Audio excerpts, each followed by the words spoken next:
Okay, yeah, like I was saying, good evening, everyone. Thanks for joining group 2 for their presentation on unit 2. Just a little housekeeping announcement. You already know that your final assignment is April 16th. That's your group assignment. The program manager asked me to make that change as a result of the date when the semester actually ends and when students should get feedback in due time before the semester ends. Excuse me, miss, you're speaking really low and I can barely hear you. You can hardly hear me? Hold on, let me check my mic. Thanks for letting me know. Hold on. Is that better? Can you hear me properly now? Is that better? Am I loud enough? Nobody hearing me? Yes, miss, I'm hearing you. Okay. All right, so like I was saying, your final assignment is April 16th, and group 2 is now ready to present. All right, go ahead, guys. Good night, everyone. I'd like to say Happy International Women's Day to my colleagues.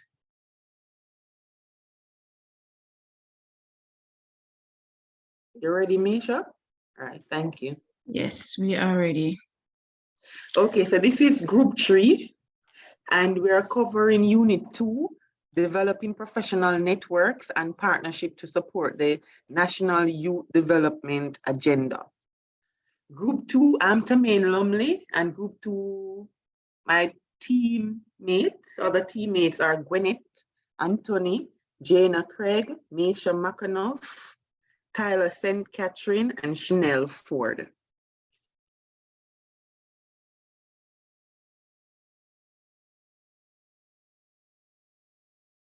Okay, the unit overview. The unit looks at the importance of developing professional networks and partnership to support a national youth development agenda. We will explore the sustainability of national youth development programs through the formation of effective networks and functional partnerships with the existence of an enabling youth policy environment.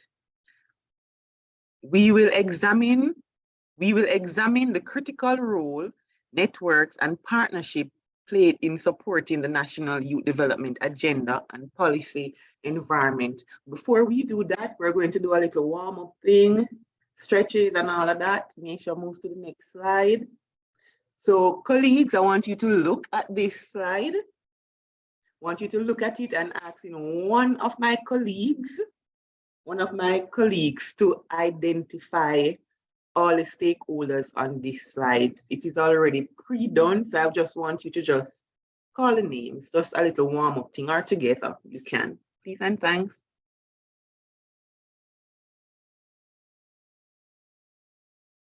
Okay, colleagues, you should use the mic, okay? You can use the chat, but I prefer you use the mic so we can hear what's going on instead of us being in silence. Okay, so principal, parents, those are two of the stakeholders. Also, the community is a major stakeholder. Anyone else want to give it a try?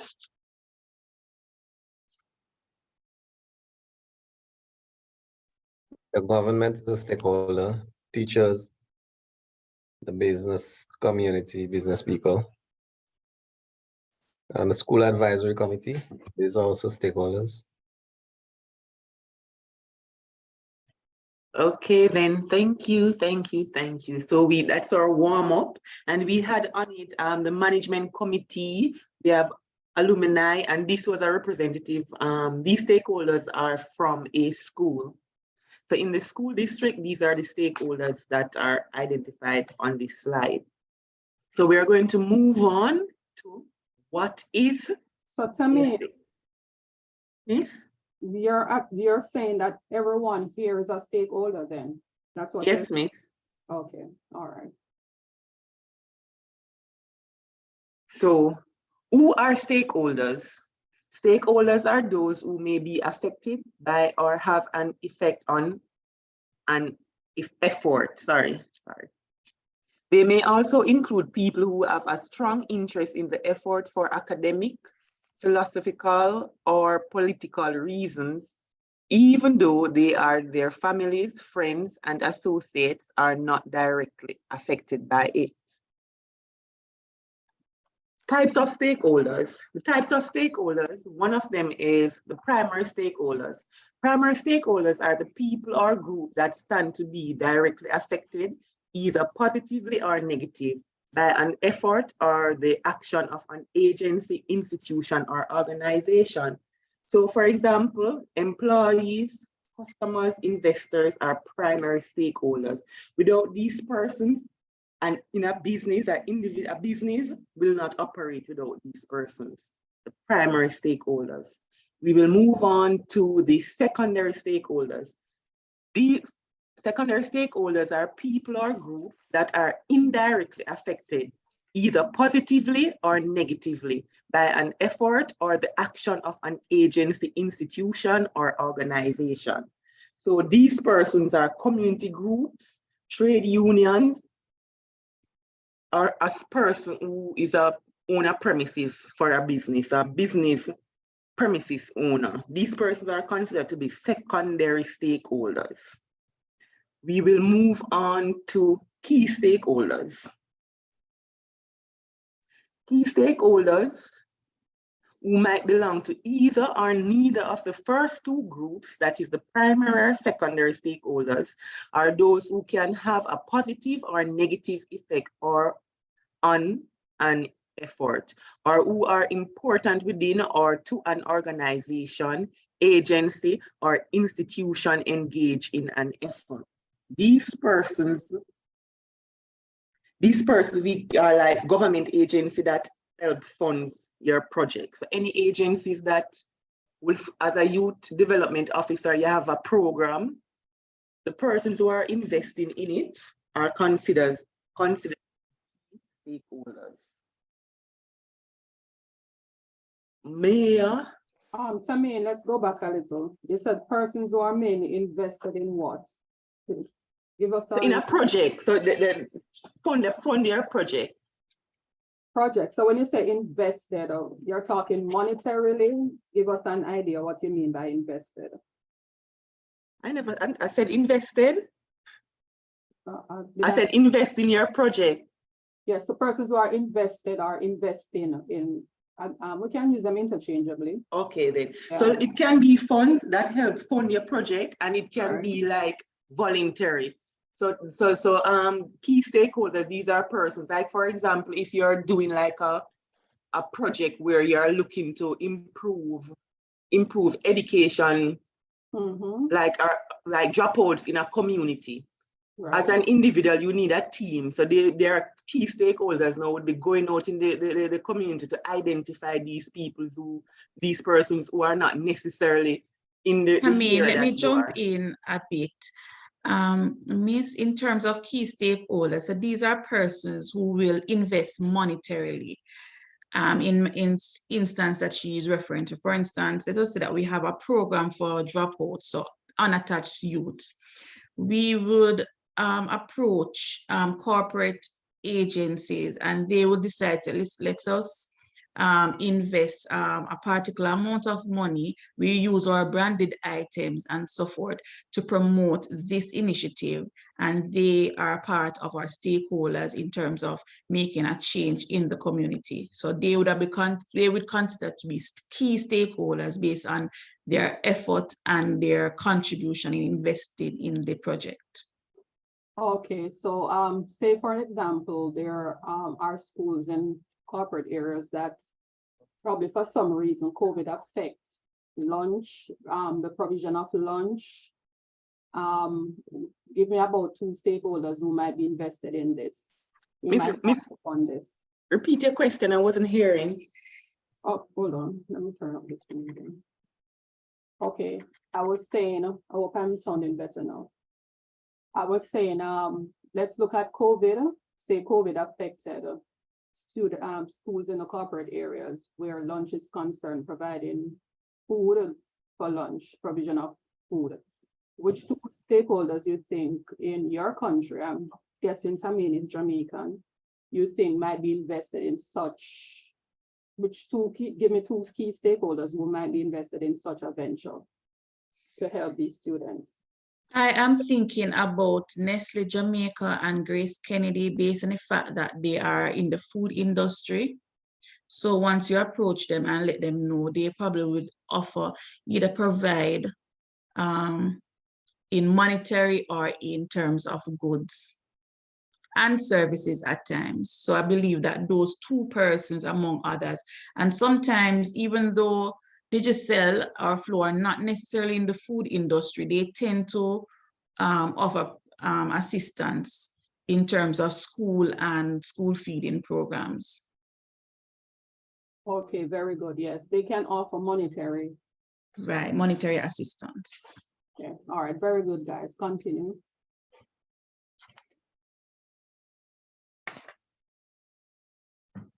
Okay, there are numerous avenues to identifying stakeholders that we can have an impact on our effort or proposed programs.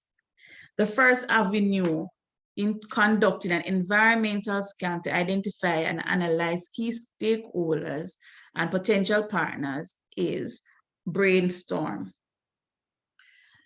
Brainstorm with members of your organization, for instance, the ABC school management team, could convene a meeting to map out a list of individuals who may benefit from the proposals for expanded infrastructure. Then consider those inversely affected. Scanning the geographic area or community is another means that we can use to identify possible stakeholders with similar interests and resources to impact the proposed effort. Organizations that have been involved or who have worked within the geographic locale in similar efforts also hold a wealth of information regarding the proposed efforts. As stakeholders are identified using methods identified above, such as brainstorming, identifying key members of the community, consult with the organization, get more info ideas from stakeholders as you identify them. This fosters active participation from all stakeholders in the process of decision making. And some efforts allow for advertisement. In terms of advertisement, is another means to identify stakeholders. Ads can allow for individuals with specific skills, resources, and interests to identify themselves as stakeholders. So like what we said earlier, persons with specific interests, for instance, with Nestle's, they want to promote their brand and their food. So they will come and they will come on board with us and provide that assistance. Now, stop and think. Are there any other means that you think is not listed here?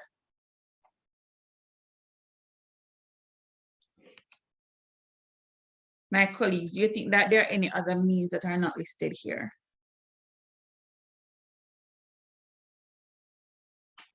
Okay, since you don't think so, I think that we would have covered most of what is here already.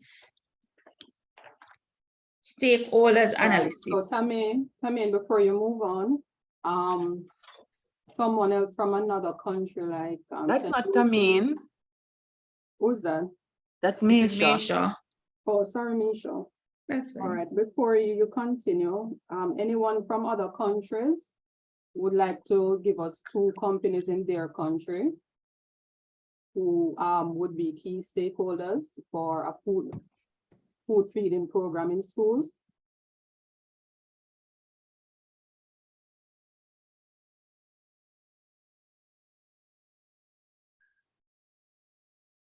And Walters, which country are you?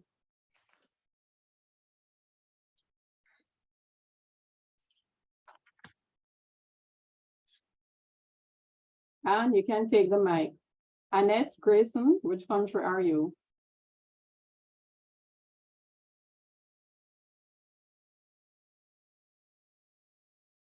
Josephine, you say ministry organizes school feeding. Yeah, you have some ministries that does it. When you say ministry, Josephine, you're referring to like church groups? What are you referring to? Oh, Ministry of Education. Okay. What about Charisse Boudou?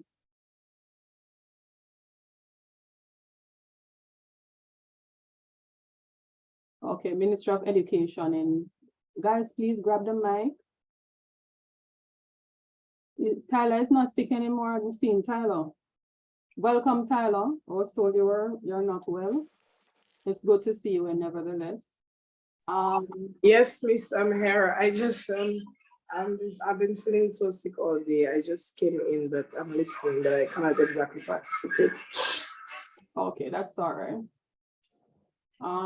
Vernon, you're Jamaican, Vernon. No, I'm Grenadian. Okay, so you can tell us two organization companies that may invest in a food feeding program for corporate schools. Okay, in Grenada, the food feeding is organized by the Ministry of Education, but recently they get businesses on board. For example, some of the big supermarket chains like Foodland and or Georgia Huggins and companies and Bryden and Miners and some of the bigger distributors. So they are helping in the process. And even some farmers too, local farmers in the areas, providing provision and vegetable and stuff. So they should also stakeholders. So Foodland is actually a company. It's a subsidiary of Georgia Huggins and Company. They have some supermarkets. So Oh, okay. they have a whole distribution company, but Foodland is just the supermarket part of it.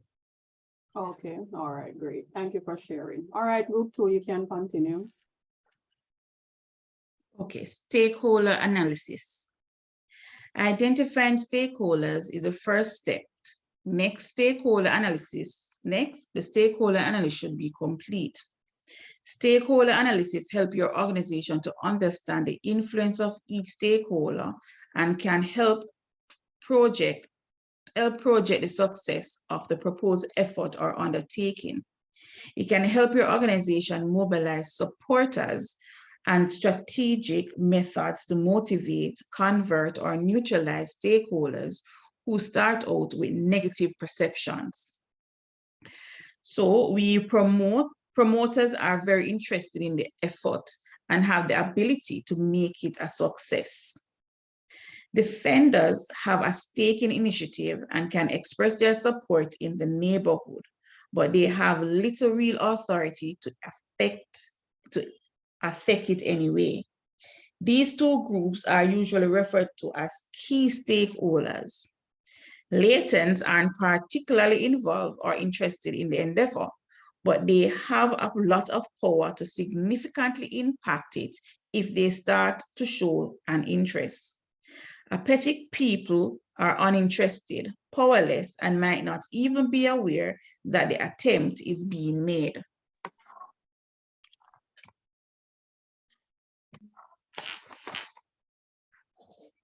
Now, given that was previously discussed, who do you believe are the key stakeholders in this photo?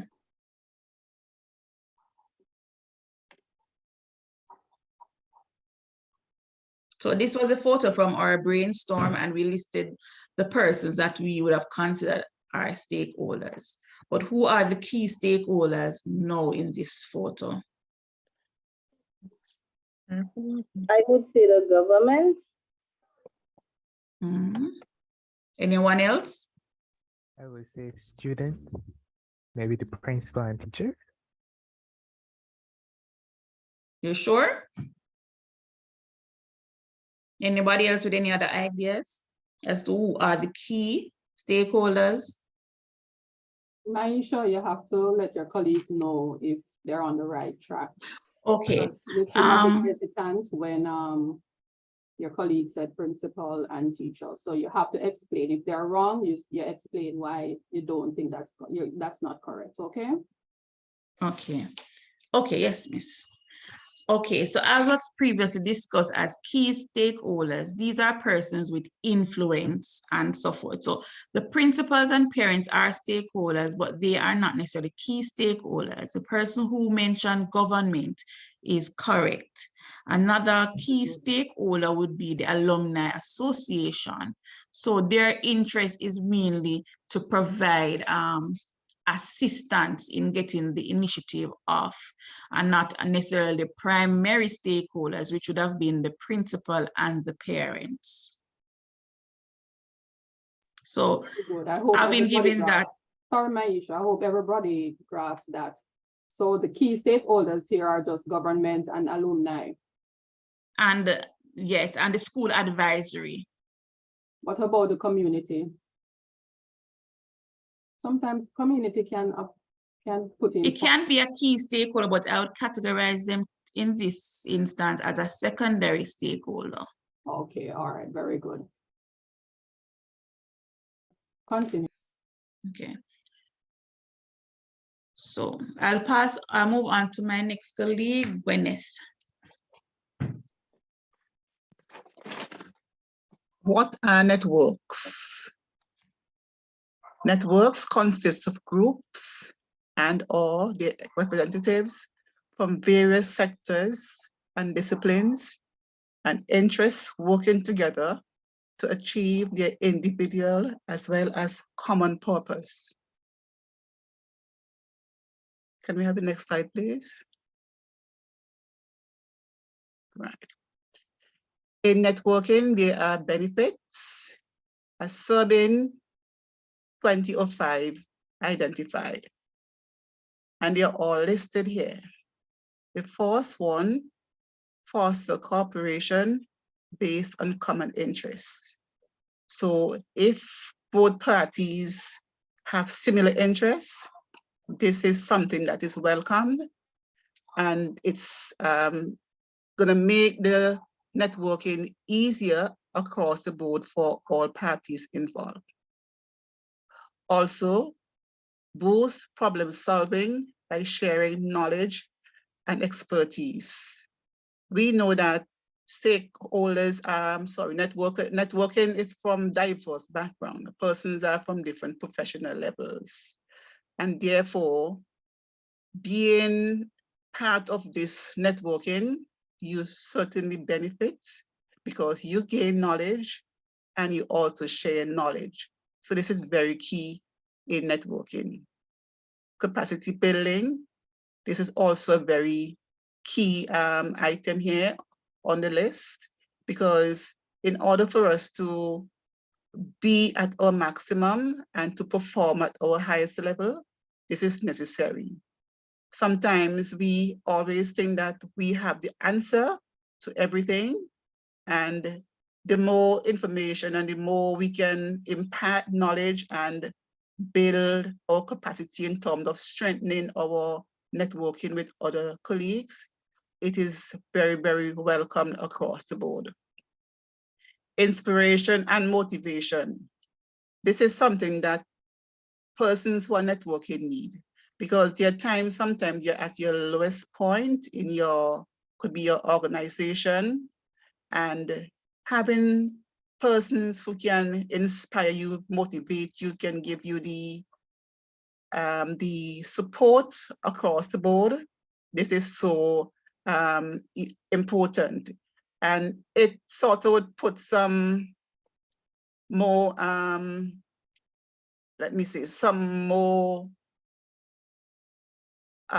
initiative and drive per se to the organization, because when you're not motivated, you sort of do things in a sort of haphazard way, and inspiration and motivation serves in that capacity. Identifying skill gaps. Now, many times, sometimes we do not see our faults. We may know we have some gaps and we tend to overlook them. And in this capacity, identifying the gaps and to know where they can be filled and who can assist in regard, this is certainly needed across the board. Avoid duplication. So many times we hear of organizations, and most persons tend to want to do what the other one is doing. So it is good to be different, offer something different, because if everybody is offering the same thing, it is not helpful to the networking in organization. Increase fluency and impact. So things must run smoothly across the board. So this is very important in benefits in networking. In networking, there are also barriers, and we're going to identify the barriers according to GRIL 2012. Staff diversity and management. Now, we know that persons have different ideologies in terms of their potential, right? And sometimes the way things are being put over by someone, it can be a barrier for another person. So therefore, diversity is very, very important in terms of management, because the style I have may not be the style of another member of another organization. So therefore, diversity and management is very, very important. Money. We know that money is something that all organizations need in terms of running their group in a smooth and concise and precise manner.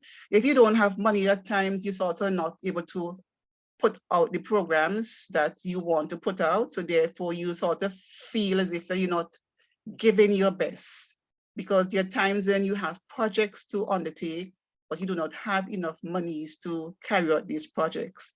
So therefore having monies, and if you network with other persons who has cash, then it would help to alleviate that barrier in terms of us carrying out our projects smoothly. Timing, we have to be very mindful about timing, because what is appropriate for me in terms of my timeline, it may not be for another organization. So we have to sort of come to some agreement, because if we use timing and we just focusing on ourselves only, then therefore that is going to show where the barrier, because we're not able to execute things on time. Communication of goals, objectives, and purpose. These could be barriers if we do not put them out in the proper way. We know that communication, clear communication is very, very important in any networking. So we cannot send out information in a haphazard or halfway manner. It must be clear across the board. Also, our objectives and our purpose, it must be clear, so it doesn't send any wrong signal across to anyone in our network. Okay, guys, before you move on, let's get back to the page. The barriers, right? So where are these? I'm gonna ask it in two parts. These barriers can usually be identified in what document? What document should be prepared to these networks or partners so that some of these barriers are identified in it, especially the monetary part of it? Anyone can answer? Okay. Miss, repeat, please. Hold on, let me turn up my mic. Is it that you're not hearing me, or you want more time to think? Miss, you're a bit low, but I heard the question. Would it be the National Youth Policy? It's a certain document that you prepare, say as planners, event planners, you're planning on a certain, say the proposal you're referring to. what proposal? This is the budget. Very good. Who was that? Budget, okay. Vernon. That is Vernon. Okay, very good. Thank you, Vernon. It's the proposal will incorporate what your plans and how you plan to go about it and such. Yes, but especially the monetary part of it, and to constrict some of these barriers, the budget will show up, because they're saying money will be a barrier. And if you get a certain amount from one partner and you can identify another amount from another partner and you can put them together, money should not be a major factor for you. You will know what you're doing going ahead. All right, thank you, Vernon. You can continue, group 2. Okay, so therefore, there are strategies that we need to put in place to overcome the barriers. The first one is creating a setting that is conducive to constructive and diverse engagement. The second, outline the common objectives that encourage cooperation. Could I see not seeing this one clearly? Okay, and it's effective budgeting. Yeah, that one is the most important one, but let's go back to that slide.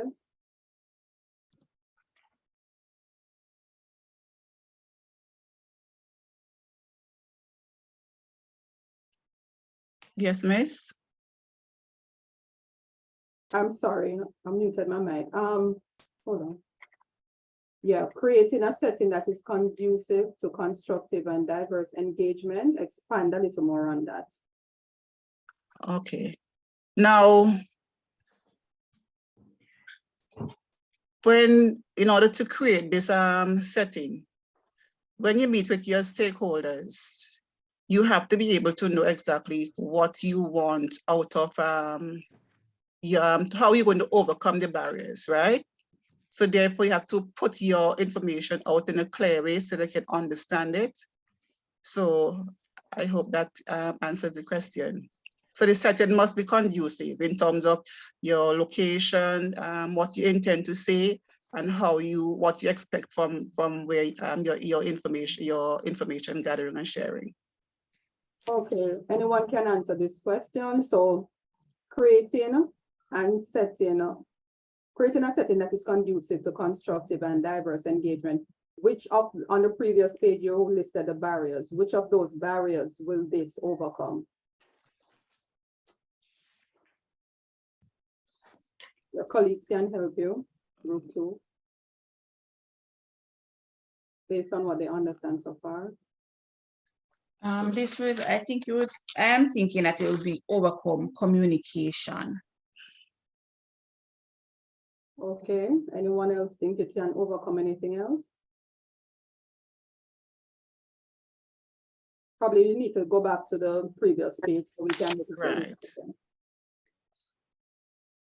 Right. Would it be staff, diversity and management? And management.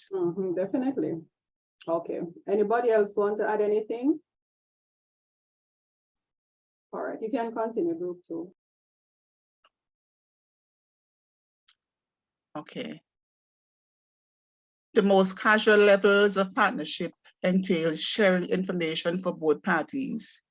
Gain the contacts are typically informal, established from person to person rather than organization to organization. Okay. Can I the other slide, please? Exchanging information for mutual benefits. Okay.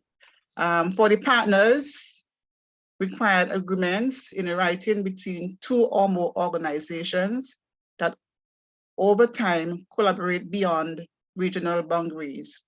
Collaboration between 2 or more parties that aim to cross service boundaries and can I see the rest? Work towards a common purpose. Okay, thank you. Right. All right, don't move past group 2. So you just mentioned network versus partnership. So is there probably a thin difference there, but what's the difference between both of them? You need to explain that to your colleagues. Is there a difference between network and partners? I'm not even hearing Miss clearly. You're not hearing me? No. Is anybody hearing Miss clearly? I'm getting a little in a muffled way. All right. Colleague, anybody is hearing Miss clearly, you can respond if you can. I'm hearing her in a sort of muffled way. Can you hear me now? All right. I think she's asking us to state the difference. You're a bit low, but I turned up my device, so I'm hearing you a little bit better. I don't know what is wrong with my mic today. Something is wrong. Okay, the question was, what is the difference between the slight difference between network and partnerships? Or is there a difference? Or is there a difference? Yes, there's a difference.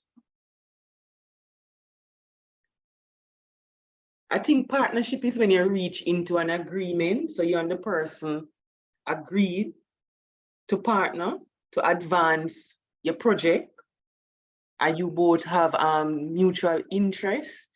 And I think network is like getting persons who can help to develop. Who can help, but they have difference in interests.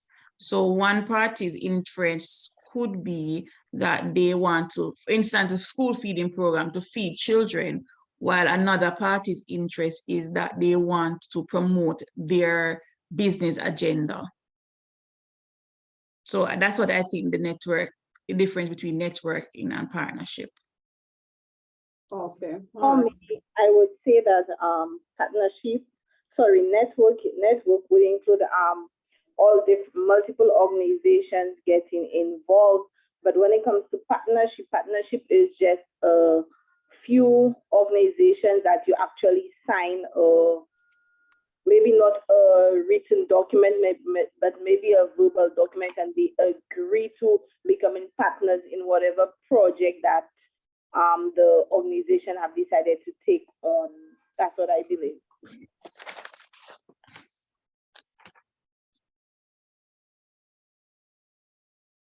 Okay, who was that? Claudine. Okay, all right, thank you. All right, you can continue, group 2. Okay, this is my last slide. In everything in life has a structure, and this structure, so far, meetings, a meeting without structure is simply chaos, right? So we want to present as to conducting a successful meetings. So there are some points we have identified. Ensure the meeting is purposeful. Now, there must be a purpose for a meeting. You do not just have a meeting for having a meeting's sake. You must know what exactly you want to achieve at the end of this meeting. So therefore, there must be a purpose. Okay, so if you're going to plan a fundraiser, that should be the main purpose of the meeting. Right, like, so that's where the agenda will become effective. Right. All right, continue. Right. Could you go back up, please, to the other slide? Right. Formulate your objectives that should be achieved during the meeting. So establish ground rules. Many times you go to meetings and there are no ground rules, and persons would have meeting, in their own little circles. So you have a team of 10 persons, but 5 persons in their own little group having their own. So if you have ground rules, everybody should be on the same level at the same time. Utilizing your, pardon? Hold on, yeah, and in addition to that, the objectives will be like the goals. You might find that sometimes, any of you will go to meetings, you find that sometimes the meetings are too long. Yes. And issues that are unnecessary. So when persons who are invited to the meeting know of the objectives and the goals, and even the person chairing the meeting should stick within that frame. Yes. So yeah. Okay, continue. Okay. Utilize your roadmap agenda. So if you follow your agenda, your item from 1 to 10, you should be able to navigate your meeting in a smooth and transparent manner without any problems. And here's where the timing, ensure that the roles of the facilitator, timekeeper. So we have to time ourselves, as Miss said a while ago. Sometimes you go to a meeting and a meeting should be finished in 1 hour, and it takes us 5 hours to start a meeting and to conclude a meeting. So if we practice all of this, these points here, we should be able to have successful meetings at all times. Okay, control your meetings, and I think that was said in the first presentation a while ago. So we need to control our meeting. When we go to a meeting, we should know that these are the things we are going to discuss. and we are going to stick to the agenda to ensure that what we have on our agenda is being achieved, and we can leave there starting on time and finishing on time. Follow the procedures and protocols. So the procedure in terms of getting there on time, follow all of the rules that were mentioned before. So if we put those ground rules in place in terms of avoid the breaks and the distractions, follow all the necessary rules and regulation of the organization, especially when we have organization of a very high level. We have to be professional in what we do. So we do not just go into a meeting and, you know, do it in any manner, but it must be at the highest level altogether so that we can all achieve at the end of it. We mentioned already, stick to your agenda and time. This is very important. So we need to remind ourselves of that every time we attend the meeting. Use positive intervention when necessary and keep meetings on track. So sometimes you have some heated debate and it can get a little bit out of control. And if we use this method, it's going to alleviate, you know, confusion and to ensure that the meeting starts and end in an amicable and mature and responsible way.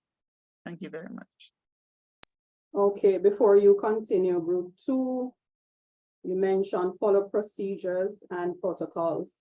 Anyone can answer, especially those who are familiar with attending meetings. Give me about 2 procedures and protocols that need to be followed in a meeting.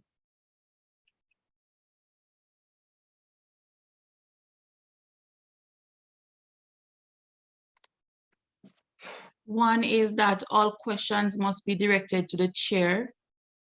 Very good. Yeah, that's one.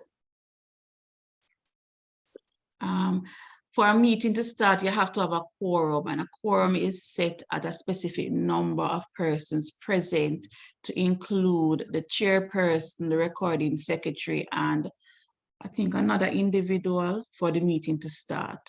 Very good. Yes, there should different companies, different meetings establish their quorum. Say for Right.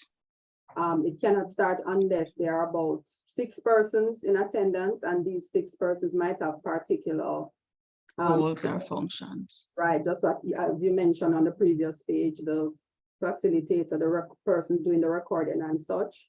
Very good. So quorum. Anyone else? Anything else? Miss, the reading and confirmation of minutes. Very good. Very good. Anything else? The agenda, as we said before, is an important tool in the meeting. Yeah. All right. What about voting? Anybody familiar with voting? Yeah, it even comes back to the quorum. Back to the quorum.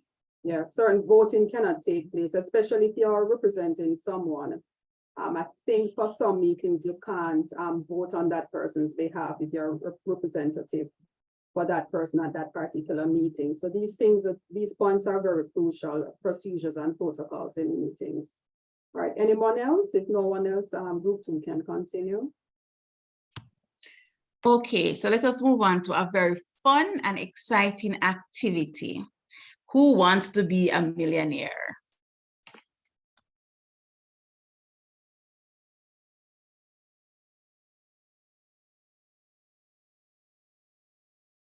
I think all of us, you can continue. Yeah, I'm sharing. Oh, okay. Is there a group member who's monitoring the chat? You have to monitor the chat because some persons might not use the mic.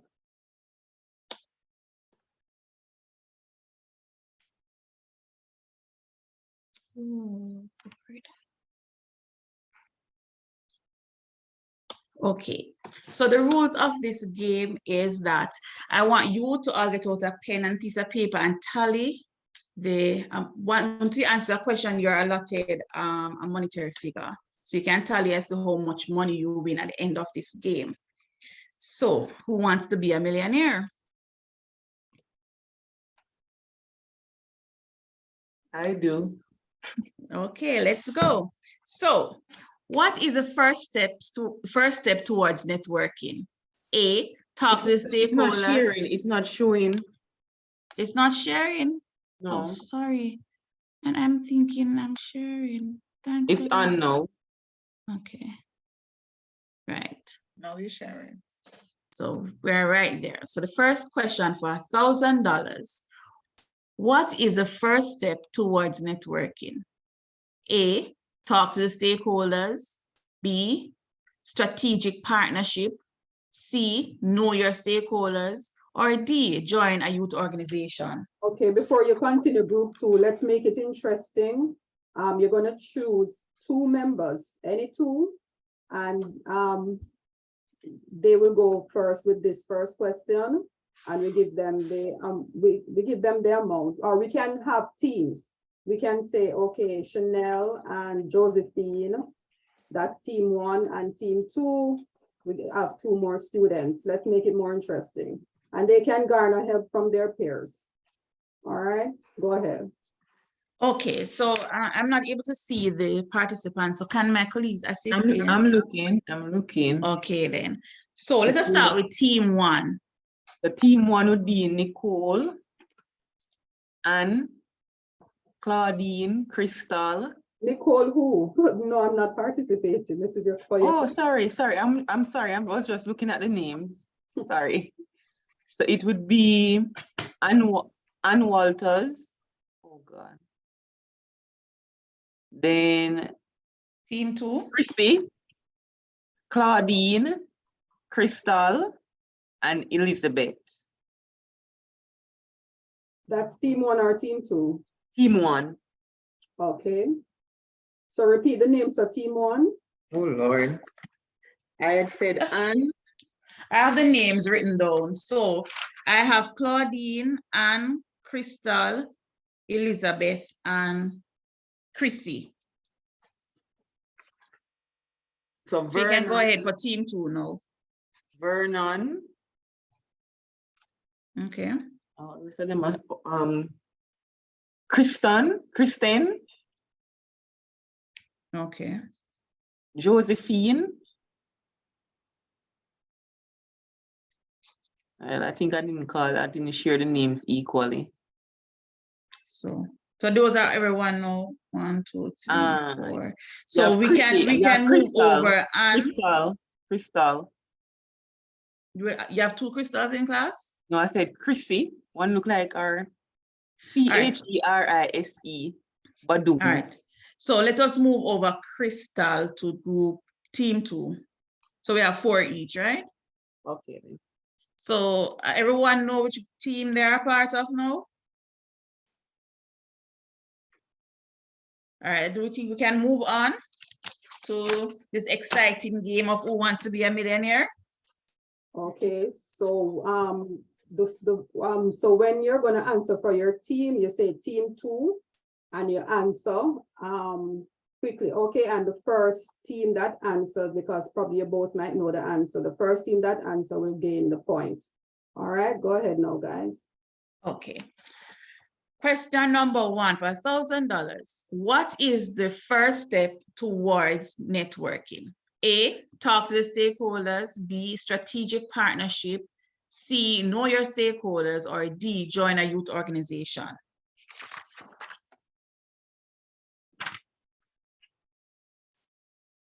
Team 1?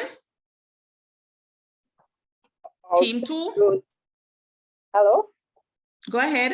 So I would say know your stakeholders. And this is team? Which team is this one? That's Claudine. Claudine, you're team 1. So you are correct. Oh, Lord. You are correct for $1,000. Okay. So moving to question 2 for $2,000. Name 2 types of stakeholders. A, key and academic. B, primary and secondary. Claudine, B, primary and secondary. Team 1. Team 1. 1. All right. Could my colleagues assist by, all right, first, let us raise your hands, because if both speak at the same time, No, I'm Colleen. Okay. So I don't know who spoke a while ago. Claudine and that spoke. Right, that's what I'm saying. So could we just use the raise hand feature now then, so that we don't? And the moderator has to finish the answers, okay? And then you Right.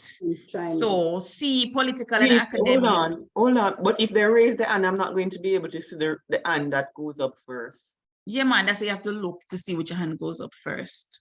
You have to open the participants instead of looking at the screen. So, Tammy, you open the participants. So lower all your hands now, person, classmates, and then we'll raise your hand. I think it was between Josephine and before. So Tammy, who should answer? Team 1 answer already and got the 2,000. Oh, I didn't hear the answer any at all. Okay. All right. So that is $3,000 going for team 1. So team 2, we need to get on the ball. Next question. So it is primary and secondary. Correct. Primary stakeholders are people who are affected indirectly, true or false. So $4,000. Vernon. Team 1, Vernon, go ahead. Go ahead, Vernon. Sorry, I didn't put on my mic. B false. B false, and that is correct. $4,000 for Vernon. For team 2. So next question. What team was Vernon again? 2. Team 2, Vernon. 4,000. All right. So next question. Which is not a tool used in identifying stakeholders? A, brainstorm. B, stakeholders identifying themselves. C, advertise. D, consult with an organization. Elizabeth. Elizabeth is team 1. Go ahead, Elizabeth. B, stakeholders identifying themselves. Correct. And that is $8,000 going for team 1. Next question. Networks consist of group representatives from various sectors and disciplines in society. True or false? Going for $16,000. Kristen. And that is group 2. I would say true. And you are correct, $16,000. We are such bright students today. Which is a benefit of networking? A, budgeting. B, staffing. C, communication. D, capacity building. Elizabeth. No, Elizabeth, I should say. Yes, and that is group team 1. Go ahead, Elizabeth. Budgeting. Nope, incorrect. Team 2, do you want to give it a try? Vernon is next. Go ahead, Vernon.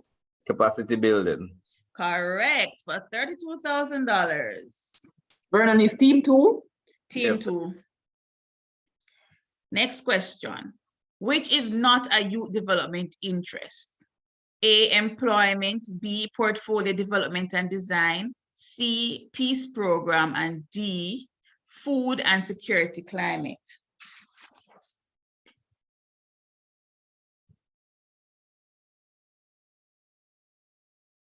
Come on, guys. Any raise your hands, team 1. Kristen. Go ahead, Kristen. I'm gonna guess on this one. I would say B, portfolio development and design. Correct. For $64,000. You are. Group what? Team what? That is team 1. 64. No, I'm from team 2. Oh, that is Crystal then. This is Christine. T-E-N. T-E-N. Oh, sorry, my apologies. Yes, you are group 2. So group 2 for the money.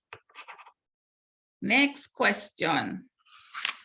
Ineffective management of diversity is a fact. Ineffective management of diversity is a factor which can negatively impact the formation of networks. True or false? And this is a big money one. Elizabeth. State Who your we team. said? Oh, Elizabeth. Lord. True. Elizabeth? True, you are correct, Elizabeth.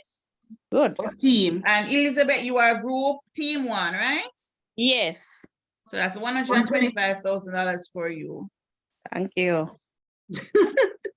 Okay, next question. Above all, effective networks and partnerships serves to validate the relevance and authenticity of youth development initiative and programs. True or false? Vernon. Vernon? That is true. And you are correct. That's for $250,000. Team. Team 2. And this question for $500,000. Name the feature of planning an eye level. Name the features of planning an eye level. Hands down, please. Hands down. Okay. So A, time frame, agenda, informed group recording secretary. B, planning, agenda, training, minutes, time, in location, invitation. C, planning, consensus, time frame, minutes, conference room. D, minutes, timing, consensus, clear purpose, topics to discuss. What is the answer for $500,000? Elizabeth. Elizabeth, go ahead, and you are team 1. Yes, team 1. What's the answer?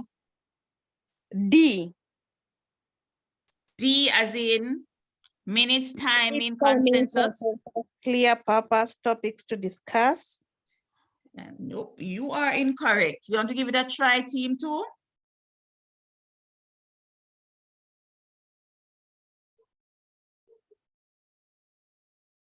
Claudine. Go ahead. Team 2? I'm seeing 2 raise hands. Who are raising their Claudine. Claudine. Claudine, you want to go ahead?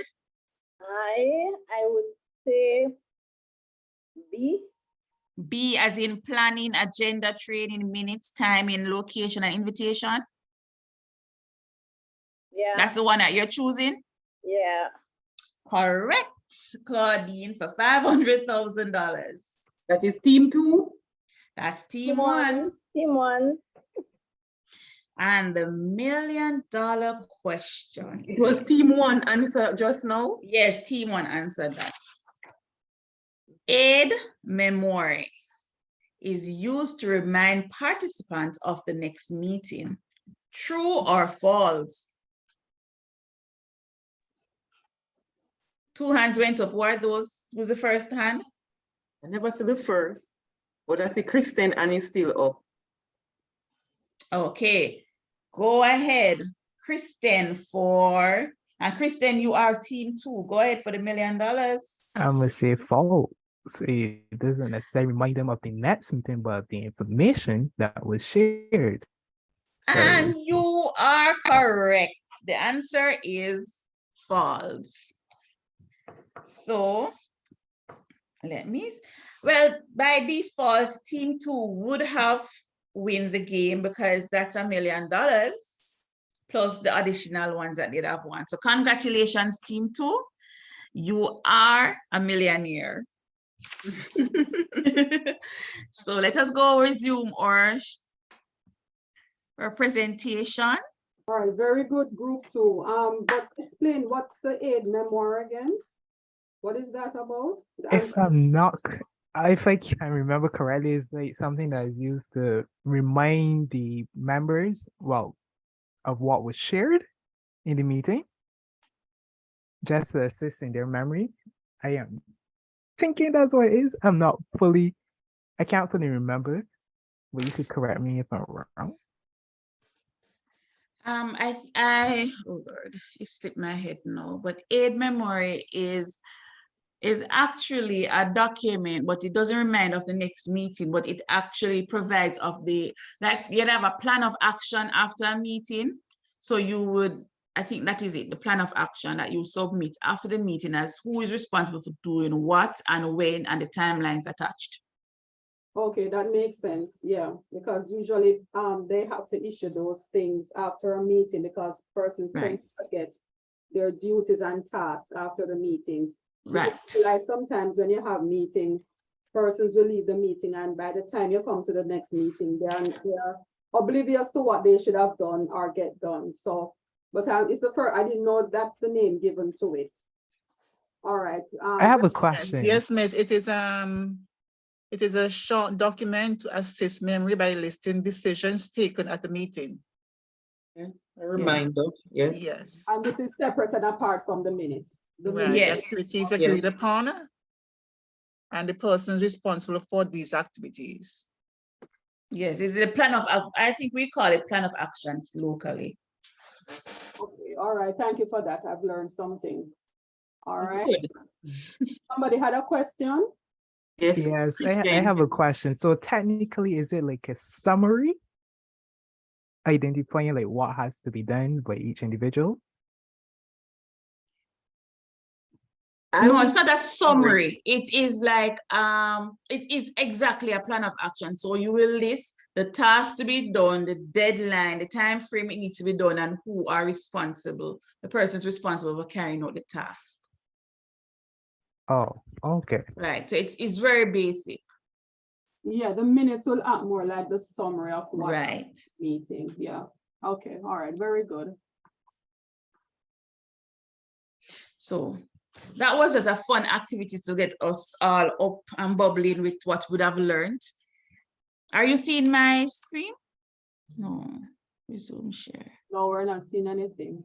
All right. Okay, right, so we have a few additional questions and answers. I'm sure that everything, all that we have presented is clear.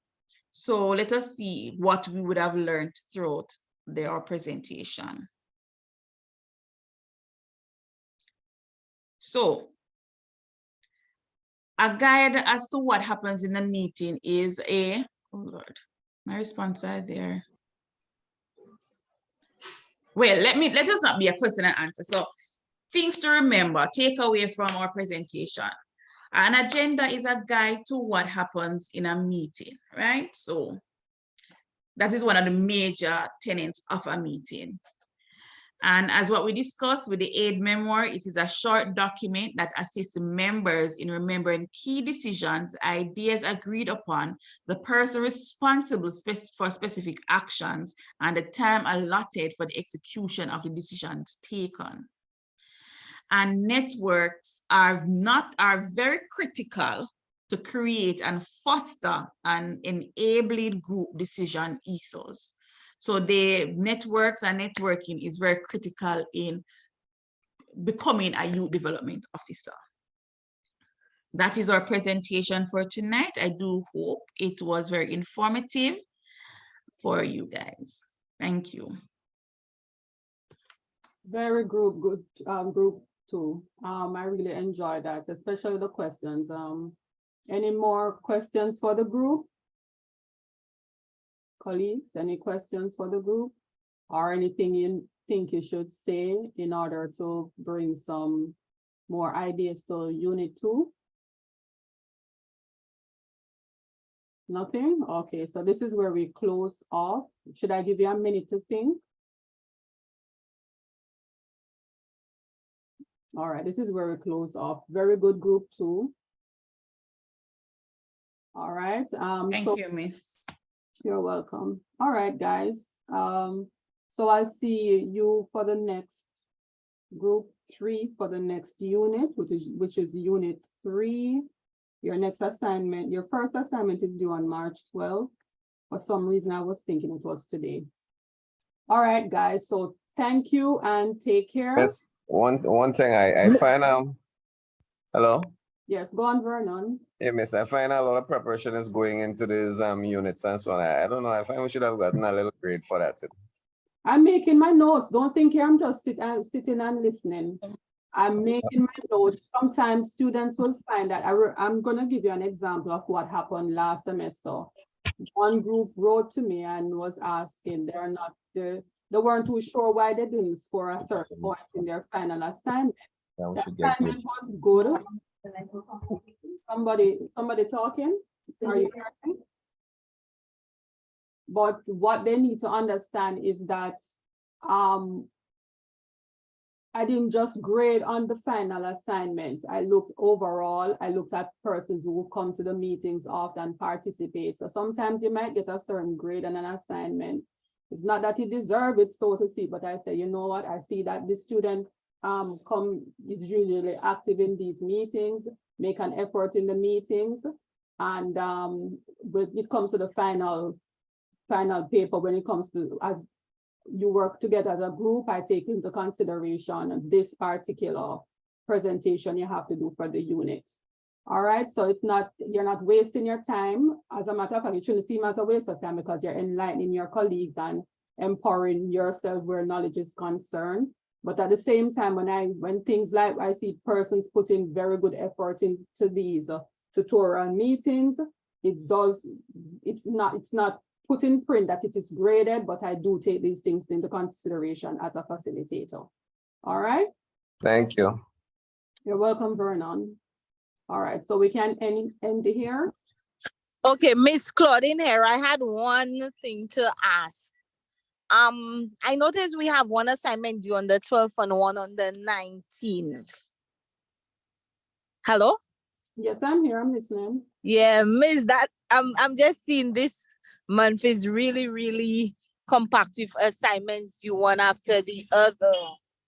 And I was just wondering if any arrangements could have been made to at least push the assignment to the 19th a little further.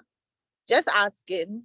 Claudine, I'm appalled at your question and your request because I make sure I have these assignments available early.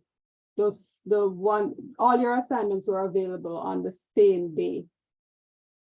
All your assignments were available. I think it was February. Can somebody remind me? I made them available, all your assignments. Some facilitators will not open assignment until it's 2 weeks before it is due. And make sure so when you're working on your first assignment, you're also considering your second assignment. And what I've done, if you realize how tailored your assignments, they're supporting each other.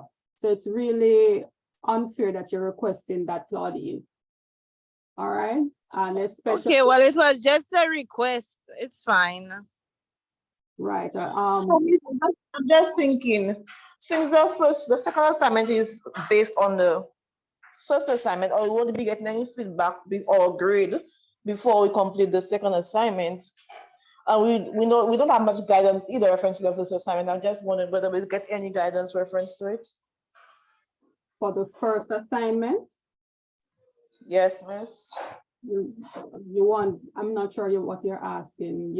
All right, I think I heard two questions. The first part was you're asking if you'll get feedback on that in order to complete the second one. No, I'm saying that we most likely won't get feedback before we complete the other one, which is the 19th. Well, as I said, I try to tailor them to support each other, but it's not like the same. What I would say. I know, miss, but I'm saying that, Lord, if we don't do well on the first assignment, how exactly are we supposed to? Anyways, okay. Okay.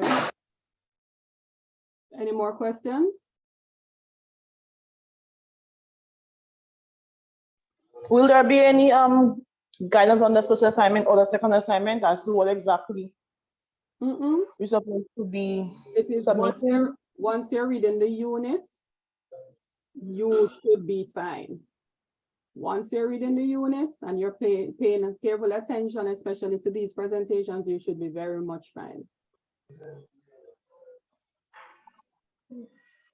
Okay, miss.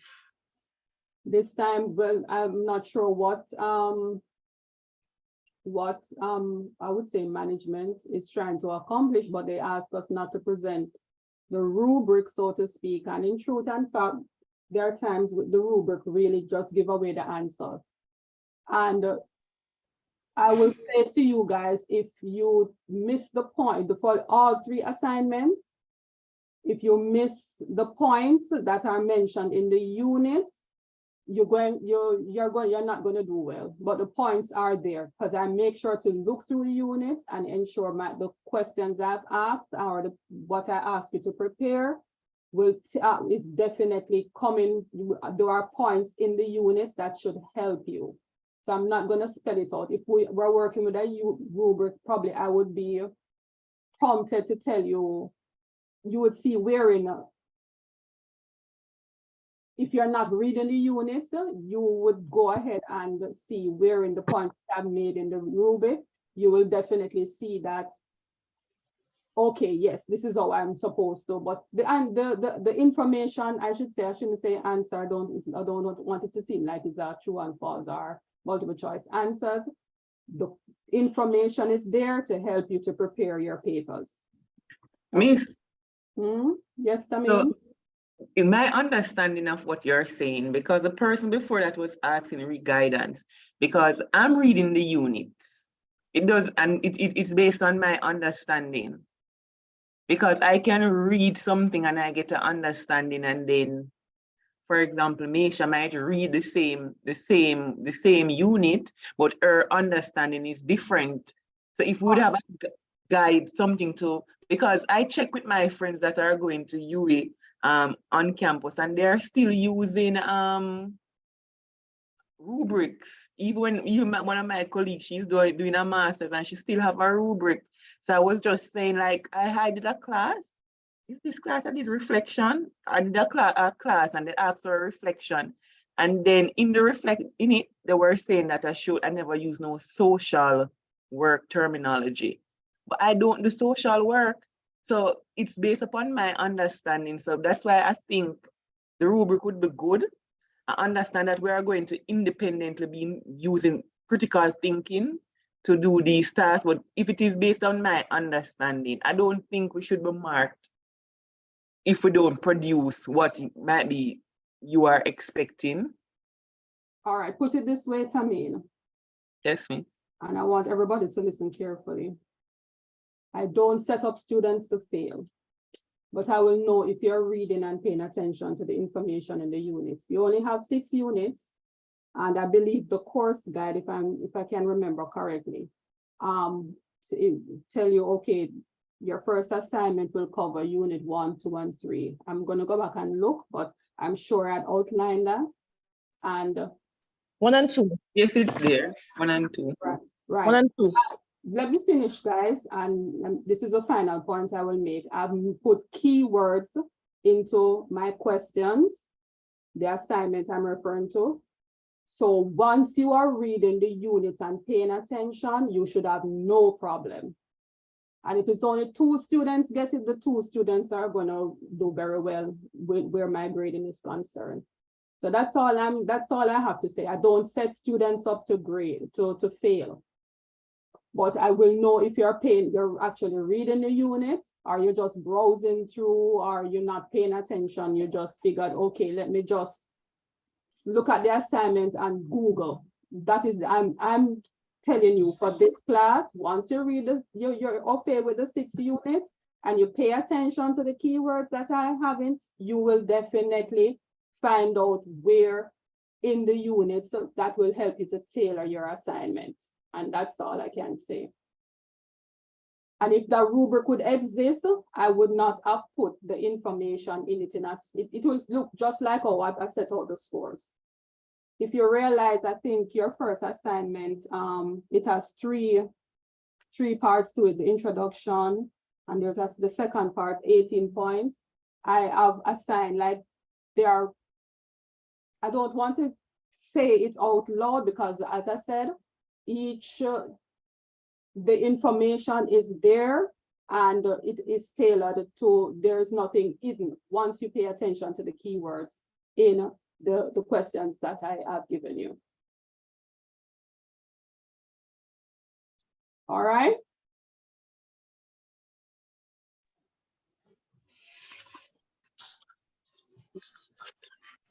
Miss, can I ask a question, please? Sure, go ahead. I'll just take this last question. Okay. Normally in the youth policy, there are different sections, education, health, etc. So for this policy that we're creating, is just unemployment we're focusing on, right? Repeat that for me. I'm sorry, I didn't get you. Normally in the youth policy, there are different sections that it pertains to health, education, etc. But for the one we're creating for the assignment, our focus is strictly on unemployment. No, job opportunities. Right, better job Well, opportunities. yes, that's what I mean. Sorry. Mm-hmm. Okay, all right.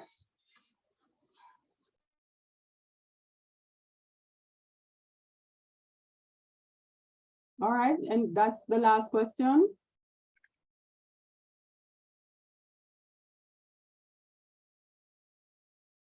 All right, guys, thank you so much for showing up. Please show up as well for Unit 3, Group 3 presentation, and all the best with your assignments. All right. Okay, bye, everyone. Thank you and bye-bye. Bye. Bye, Vernon. Good night, all. Good night, everyone.